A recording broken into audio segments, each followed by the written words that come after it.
കോതമംഗലം കുട്ടമ്പുഴയിൽ ആദിവാസി സമൂഹത്തിന്റെ പുരാതന ആചാരാഘോഷമായ പായസപൂജ നടന്നു.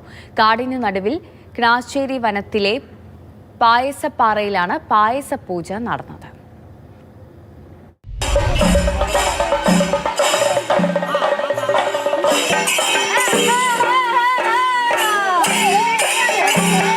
പ്രാചീന കാലം മുതൽ ആദിവാസികൾ ആചരിച്ചു പോരുന്ന പൂജ.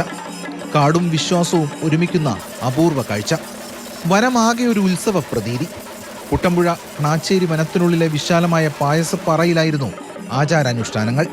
പാറയ്ക്ക് മുകളിൽ വെള്ളമുള്ള 2 ദ്വാരങ്ങൾ ശിവഭഗവാന്റെ നാസാദ്വാരങ്ങളാണെന്നാണ് സങ്കല്പം. ഈ ദ്വാരങ്ങൾക്ക് മുന്നിൽ വിളക്ക് വച്ചതോടെയാണ് പൂജ ആരംഭിച്ചത്. 12 ദിവസം വ്രതമെടുത്ത ശേഷം ക്ടാത്താട്ടമ്മയ്ക്ക് പായസം വെച്ച് നിവേദിക്കുന്നതാണ് പ്രധാന ചടങ്ങ്. ഒപ്പം തിന്നിക്കിഴങ്ങ് ചുട്ട് സമർപ്പിക്കുകയും ചെയ്തു.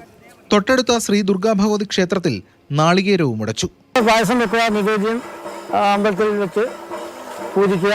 പിന്നെ കാട്ടുകിഴങ്ങ് ഭക്ഷണമായിട്ട് പണ്ട് ഇത് ഞങ്ങൾ ഭക്ഷണമില്ലായിരുന്നു.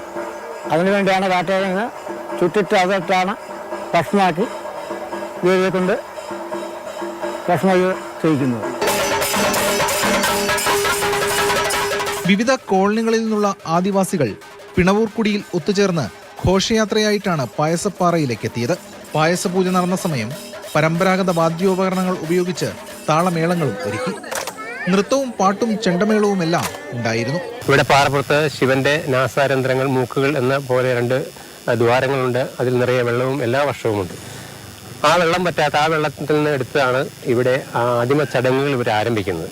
രോഗങ്ങളിൽ നിന്നും പ്രകൃതിക്ഷോഭങ്ങളിൽ നിന്നും രക്ഷ നേടി വർഷം മുഴുവൻ നീണ്ടു നിൽക്കുന്ന ഐശ്വര്യവും സമൃദ്ധിയും ഈ പായസപൂജയിലൂടെ കൈവരിക്കുമെന്നാണ് ഇവരുടെ വിശ്വാസം.